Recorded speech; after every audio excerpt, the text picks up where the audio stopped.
Olha, a economia e principalmente o peso da inflação no bolso dos americanos, Yuri, foram importantes para a vitória de Donald Trump. E sobre isso a gente conversa agora com a nossa correspondente Priscila Yazbek. Boa tarde, Priscila. Olha, se tivesse todo mundo ali feliz da vida, cheio de dinheiro no bolso, indo no mercado e sem reclamar, né? Talvez o resultado teria sido outro. Isso acontece em todos os lugares do mundo, né?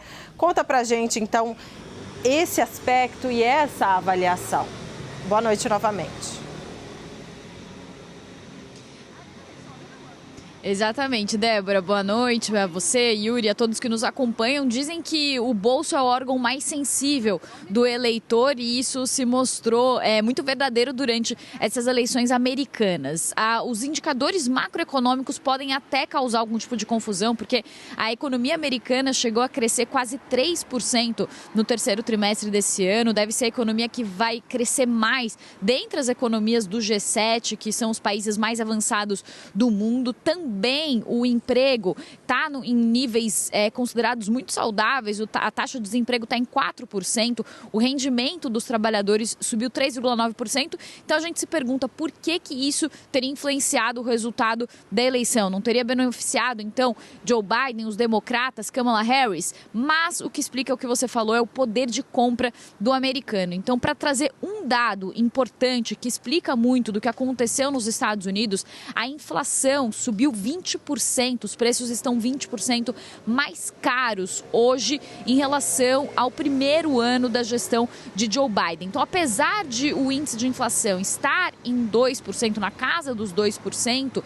quando a gente olha o retrospecto, os preços subiram muito, principalmente por causa de choques inflacionários, por causa da pandemia e também por causa da guerra na Ucrânia. Então, os preços simplesmente desaceleraram, a inflação desacelerou, voltou a ter aquele patamar que tinha antes da pandemia, antes da guerra na Ucrânia, mas os preços continuam subindo. E aí eu vou trazer uma frase, que foi uma frase muito bem colocada pelos nossos colegas da CNN Internacional, que eles disseram o seguinte: quando você paga uma fortuna por uma xícara de café ou quando não tem dinheiro para comprar uma casa, esses dados não têm importância, os dados positivos da macroeconomia. O que o americano se sente ele se sente excluído do sonho americano. Então isso explica muito do que está acontecendo. Além desse dado de inflação, também o custo da moradia está muito alto, os preços dos imóveis bateram um recorde de alta por 15 meses consecutivos, as hipotecas estão em 7%, que para o brasileiro pode parecer até um juro ali ok, mas que para os americanos são juros altíssimos para financiar, para comprar um imóvel,